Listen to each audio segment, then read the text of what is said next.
Good afternoon.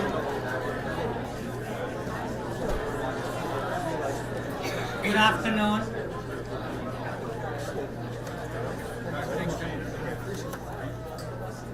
Good afternoon. Thank you. On behalf of the entire University at Buffalo community, it is my honor to welcome Governor Hochul back to UB. As always, we are extremely grateful for Governor Hochul's leadership. All of us at UB would like to thank the Governor for her steadfast support of our mission of academic and research excellence as a SUNY flagship university. And today especially, we would like to recognize her for her sustained dedication to environmental justice. This issue has been central to our scholarly community for 5 decades, dating back to the public health crisis of Love Canal. As a result, UB is recognized statewide, nationally, and globally for our environmental advocacy and our action to reduce the harmful effect of climate change. In fact, when Vice President Kamala Harris visited UB past year, she described our environmental research and practices as, and I quote, a model for our country. Our work is taking place across campus and across the disciplines, including UB's Renew Institute, whose researchers study water, renewable energy, pollution, and other pressing issues. It is taking place in our law school's Environmental Justice Clinic, which addresses state, national, and international policy. From our leadership in constructing green buildings, to our composting program, to our popular bike share, our scholarly community is actively decreasing our carbon footprint for a healthier world. As another meaningful example, the solar arrays you see across the street and across campus have resulted in UB's becoming one of the higher education's largest on-campus producers of renewable energy in the country. Indeed, our holistic approach to climate action has led to a 35% reduction in UB's baseline emissions, and we are on our path to achieving net zero emission by 2030.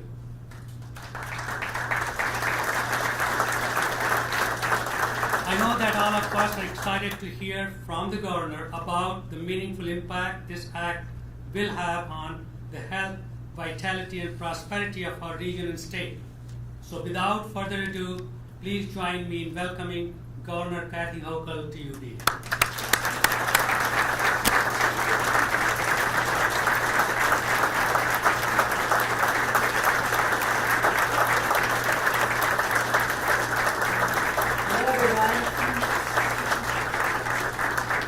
Fellow climate warriors.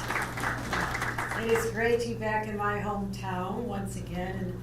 And Dr. Tripathi, you have been an incredible steward of this institution. You've taken it to heights that we never could have imagined, but also I thank you for your many years of service as co-chair of our Regional Economic Development Council, which you became the face, along with Howard Zemsky, of the early years when I worked closely with you, to really work hard to bring new businesses to this area, as well as new students and new faculty. So thank you for your leadership in the climate space. A lot of university professors and presidents and trustees don't always view themselves as having such a leadership role, and I'm so proud of the way you've embraced this. Let's give another round of applause to our president.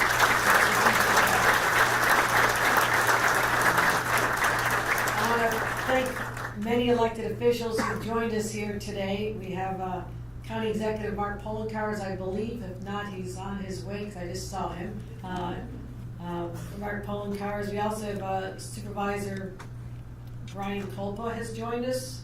Brian Kulpa we're in his town of Amherst right now. A little further from home is Supervisor Randy Hope. We also have all the way from Chautauqua County, P.J. Wendell, our county executive. P.J., are you in the room? P.J., good to see you. Shelley Stein from the Genesee County Legislature. Shelley, are you here? Hi, Shelley. We also have Steve Stout, the Regional Economic Development Chair, who's in the place of Satish Tripathi. So I want to thank him for his leadership also at Canisius College. Any elected officials I've not hit? I know our state legislators are where they're supposed to be, which is in Albany right now. So they were invited. They're great champions of this region, but this is also the final week of session, so they have a little bit of work to do, which is great, and we're proud to work with them. But I also have an amazing dream team helping run this state. And I want to thank, first of all, our Commissioner of DEC, Basil Sagos, for I see him like every day of the week, his leadership in this space. Doreen Harris, the President and CEO of NYSERDA, the real national leader that we're doing here. Mike Hale, the Executive Vice President of the Environmental Facilities Corporation. Mike, thank you for your work. Eric Kulise, our Commissioner of Parks and Recreation and Historic Preservation. Thank you. We also have Ruth Ann Visnaskis as our champion on housing and community renewal. Such an incredible leader. I want to thank Ruth Ann Visnaskis for leading housing and renewal. Katie Brennan, the President and Executive Director of the New York State Office of Resilient Homes and Communities. Thank her for being here. You're only used to seeing her during snowstorms, but she comes when the weather is good as well. And that is our DOT Commissioner, Marie-Therese Dominguez. Thank you. There's not always snow on the ground, Commissioner. See this? And Tim Hogues, Buffalo Zone, Pride and Joy, our New York State Civil Service Commissioner. We also have a number of students who've joined us today. Are they getting school credit for this? I hope they're not getting in trouble, right? I'll sign any notes if I have to. We have earth science students from Nichols, from Riverside, from Niagara Wheatfield. Let's give them all a round of applause.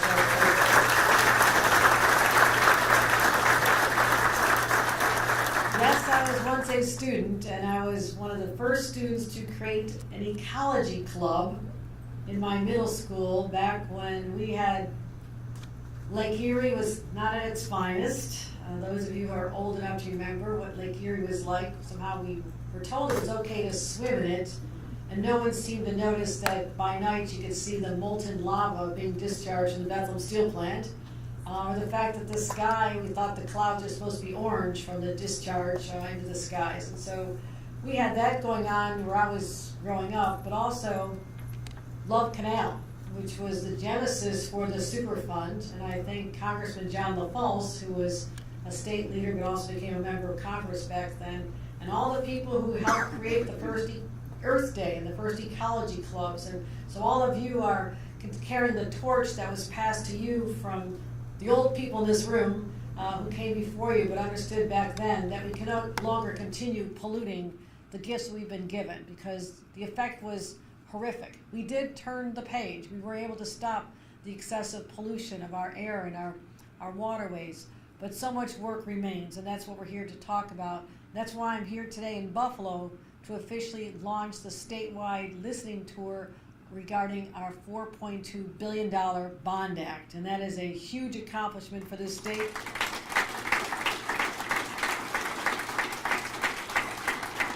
Because coming out of local government and being a local activist, I understand how important it is to listen to people on the ground. Yes, we have brilliant people in Albany, but they're also smart enough to know to come out to communities like Buffalo and 10 places around the state and virtual tools to get all the ideas you have on how we can lead this nation and lead our state into a better future for our children.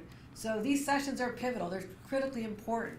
And I want to say that we passed in this state just a year and a half, last fall, the state's and the nation's largest environmental bond act in history. So we made history right here in the state of New York.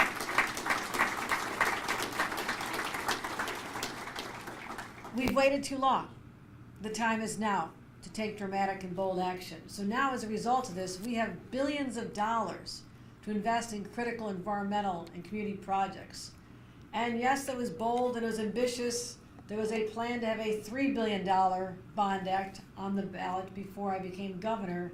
But seeing what was happening to our planet and all the ranges we've seen climate change have detrimental effects on our environment, I said, I don't know that $3 billion is going to be enough. We raised it $1.2 billion more to $4.2 billion, and we did that.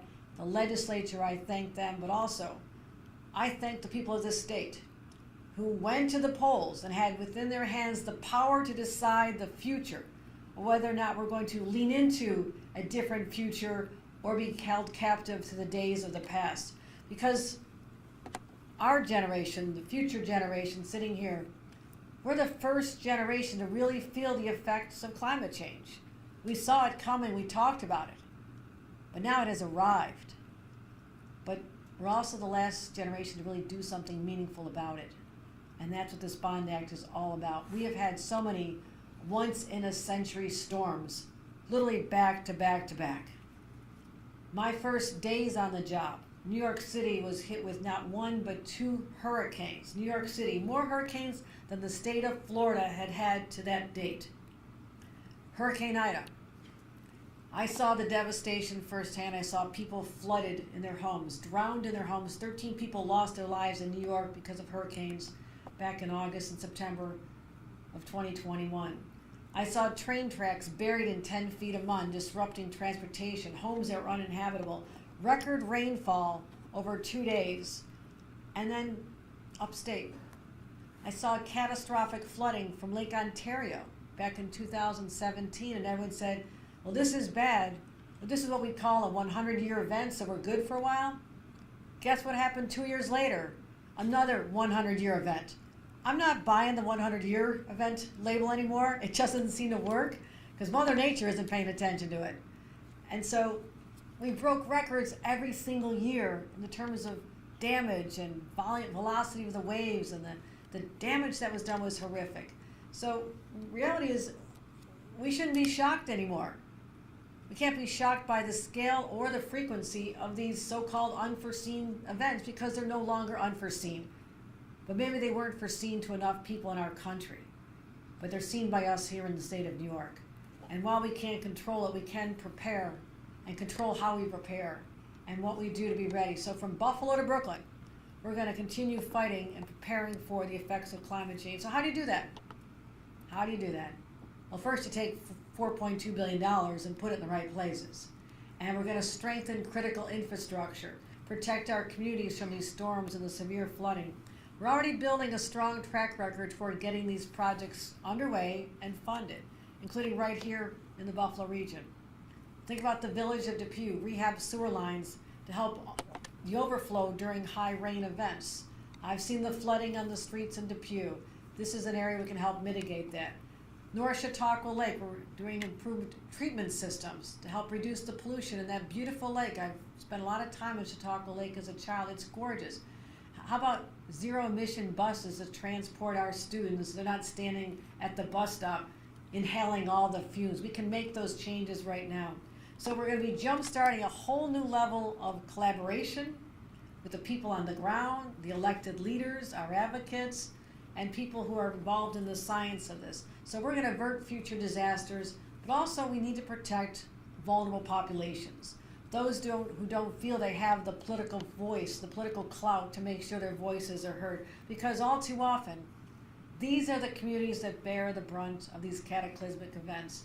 So 35%, at least 35%, perhaps upwards to 40% of the Bond Act funding will be directed toward disadvantaged communities. It's also not just preparing for the storms, it's about protecting our magnificent natural beauty that we have right here in the state.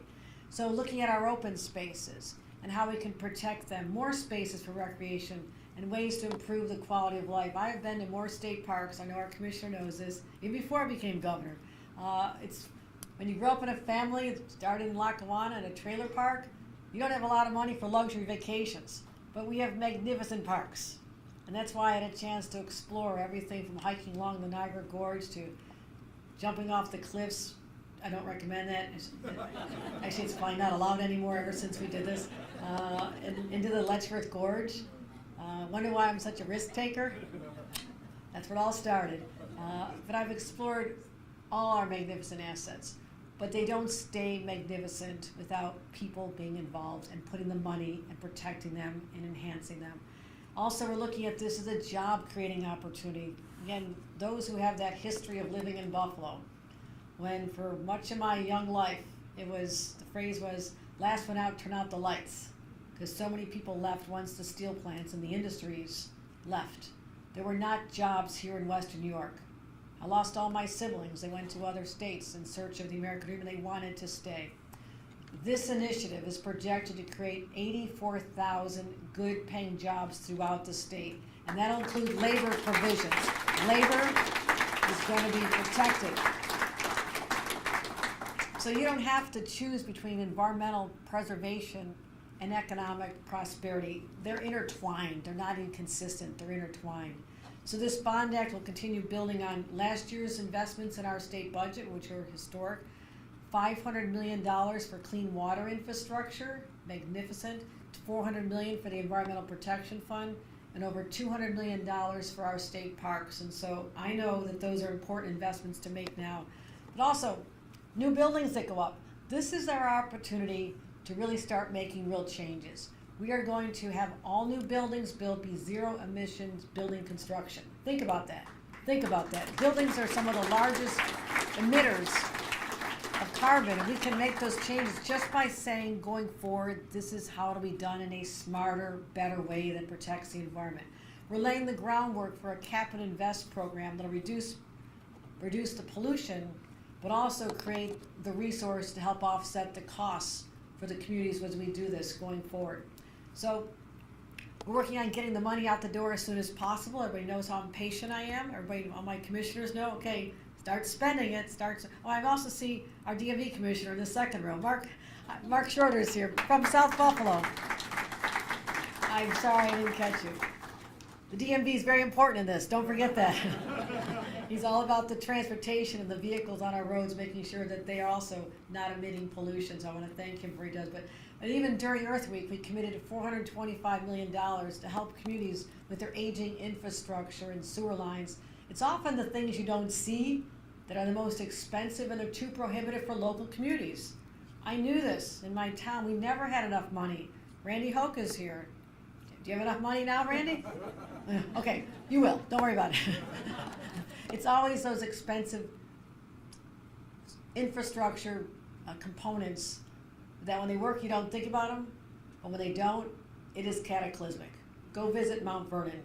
Go visit Mount Vernon. Go look up the documentary on Mount Vernon where we invested $250 million to help clean up this small community, this disadvantaged community, helping them recover. So that's how we can make a profound difference in people's life, by just taking care of these basic needs and helping relieve the burden from our localities as well. So what we're doing here today, we have many voices here. I see Reverend Blue from the NAACP here. I want to recognize him for his voice. We have to unlock the power of what we did at the ballot box. This wasn't necessarily a foregone conclusion. A lot of people mobilized. They understood the urgency of this. And many times we can't get people to vote for individuals or elected officials, different races, but when you put their children's future on the ballot, and say this is about protecting for our young people today, but also so their kids and grandkids will not look back and say, why didn't you do something about this? That's the world I grew up in. When I saw all that pollution growing up, we just took it as a basic fact of life growing up in Western New York, that there were jobs here. If you wanted those jobs, you had to deal with the effects on the air and the water. People didn't know any better. Today we know better. We're living the effects. The warning sounds have been heard, and we're responding. We are the first responders to protect our planet, our climate, and our future from going up in smoke. So I want to thank everybody for bringing your ideas to this forum. We'll be doing this again all over the state. You'll see the impact of your vision, how you care about the community, how you think we should be spending this money. And this is why this listening session is so important. I wanted to kick it off in person. I want to thank people like Kelly St. John, who's Buffalo's first ever he's the climate action manager. She works hard. Daniel Hamlin is here, expert engineer who designs drinking water treatment centers. And again, all of our students who came here and helping us up invest in all this. So I want to say this, we've got work to do. We've got work to do. It's time to roll up our sleeves. And once you're part of the solution, instead of being part of the problem, there's an incredible sense of value.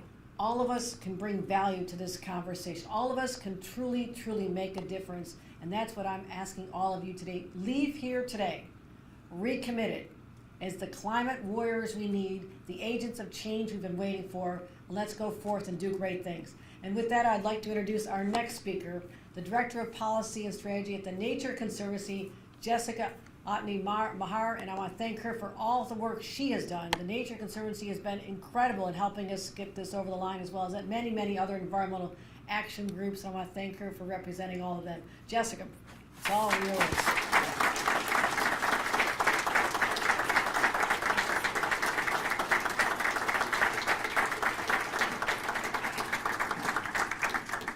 Thank you, Governor Hochul. I am absolutely thrilled to be here with you today to celebrate the passage of the Bond Act and the incredible promise that this measure holds for communities across New York. And it's a special treat to be here at UB, my alma mater. I'm just thrilled to be with you all today. Thank you to UB. Yes. And the governor talked about a little bit of this, but there was so much promise, not only in the Bond Act, but in what was done this year in our state budget. $400 million for the Environmental Protection Fund. Governor Hochul made that funding level a priority last year. That's history. That's the highest level of funding that has ever been appropriated for that program. And this is the money that conserves our Great Lakes, our forests, our parks.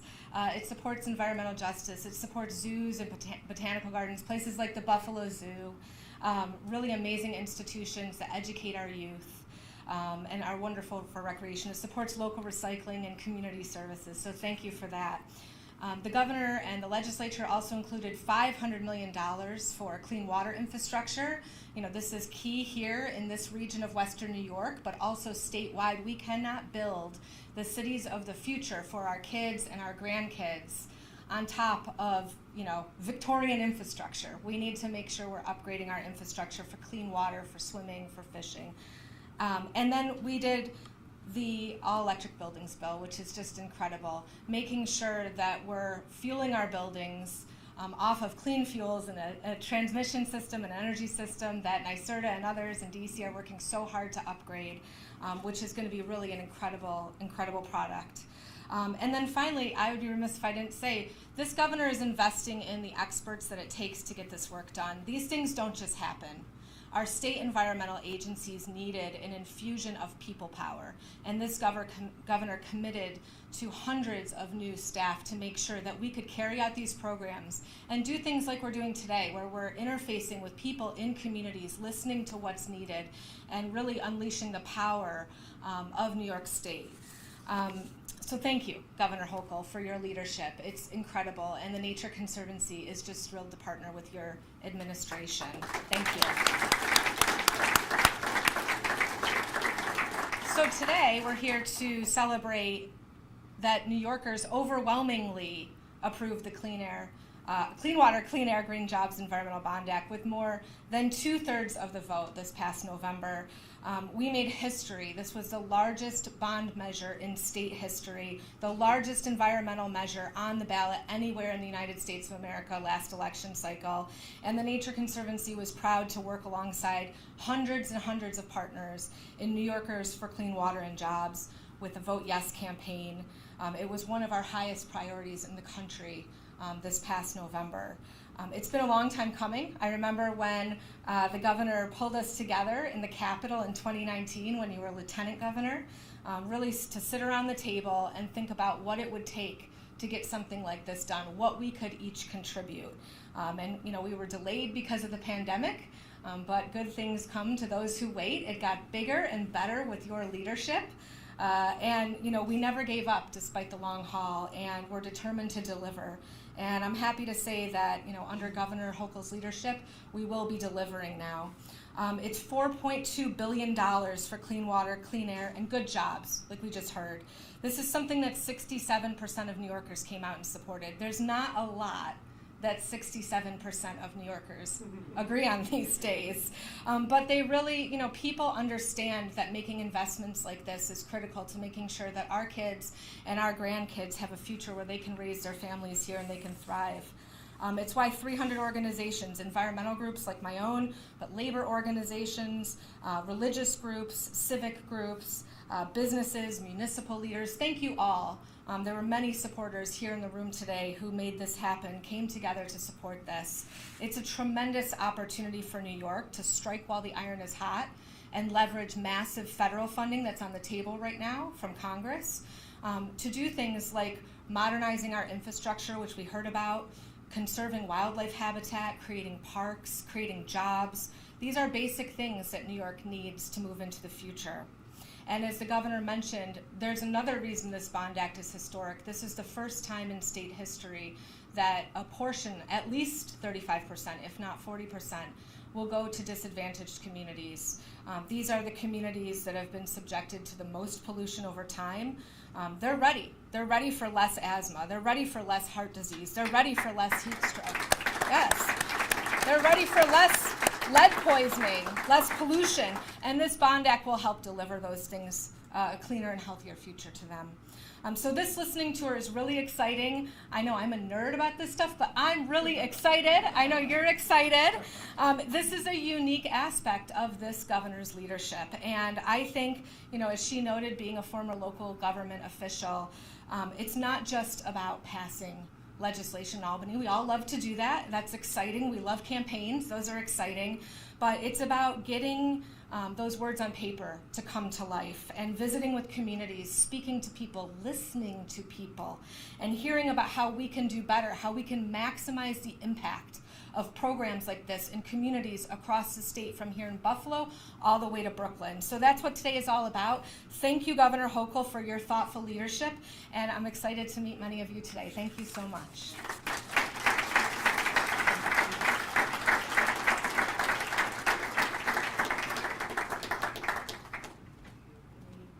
Ladies and gentlemen, that concludes our programming. It will resume momentarily.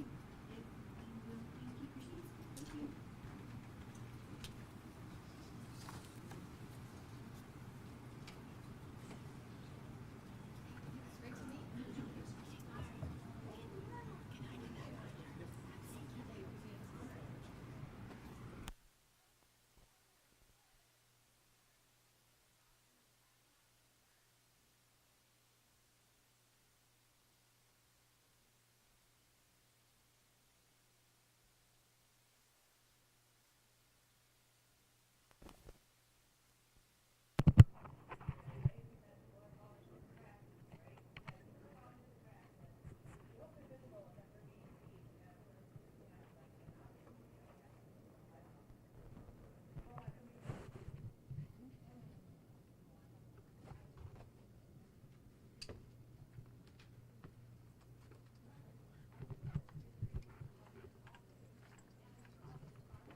Farley, and I'm a cannabis farmer. CFA, Cannabis Farmers Alliance, other special interest groups have been speaking on our behalf, and they are not speaking for us. We have our own voice. We reached out to the governor for 2 months. No, we've reached out to the governor for 2 months, and we have asked for her to meet with us in person, and she refuses to meet with us in person. So I am here today. They just said they wanted to hear it. I'm here today to speak on our behalf.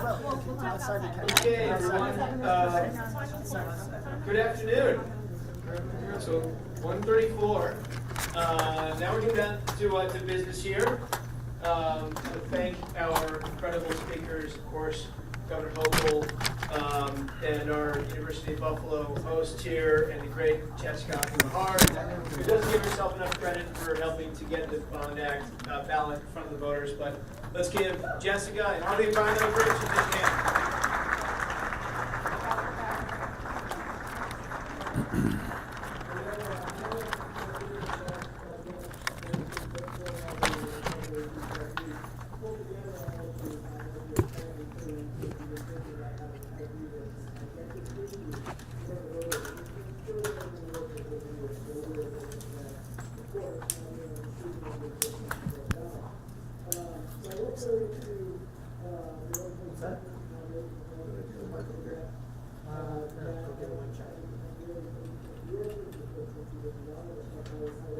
Siblings. Pretty good review. Good. Thank you. No, University. Oh, University.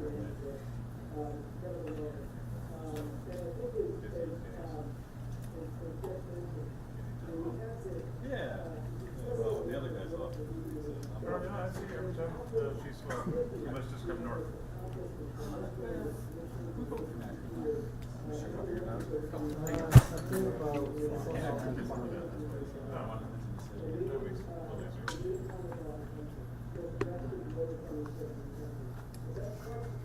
Check 1 2. Testing 1 2 3. Testing there. Check. Balance. Checking sound. Good. Good. Good.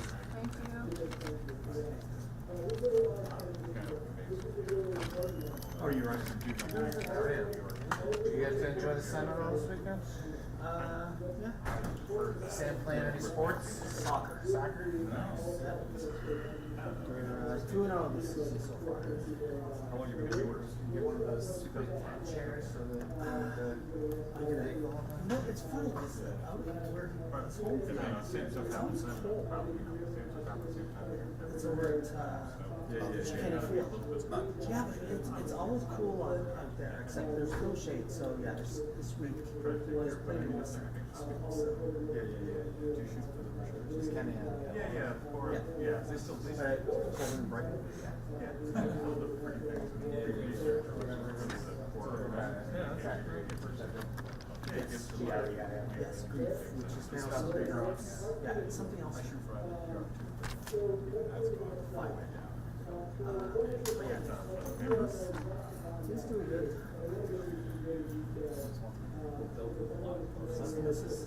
She's good. Loves the new job. So. How's she new job? Pretty big. Oh, I remember. They're above Facebook. I missed the announcements.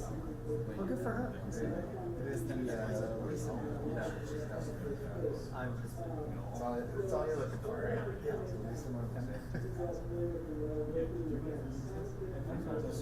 Let's get that for her.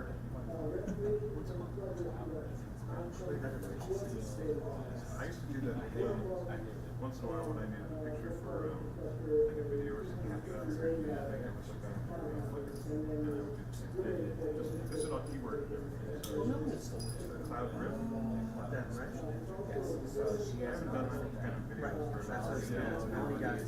well, it's all Oh, okay. like it's all still. Well, when you're making video, you need like B-roll. Oh, right. Whatever. So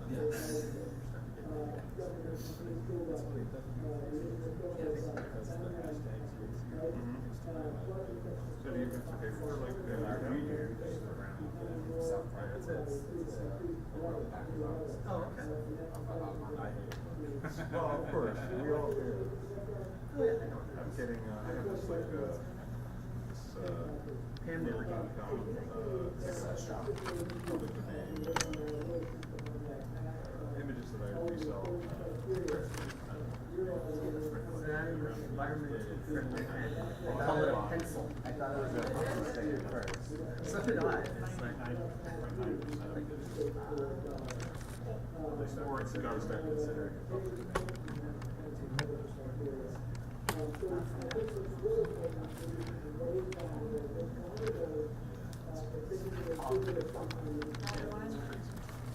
Thank you for coming out today as we launch New York State's very first listening tour on our $4.2 billion bond act, which is an extraordinary amount of money, but necessary to meet the needs of what we're dealing with the effects of climate change. We have to be preventative. We have to be dealing with a lot of the crises throughout the state, and it's a good opportunity to hear from the people.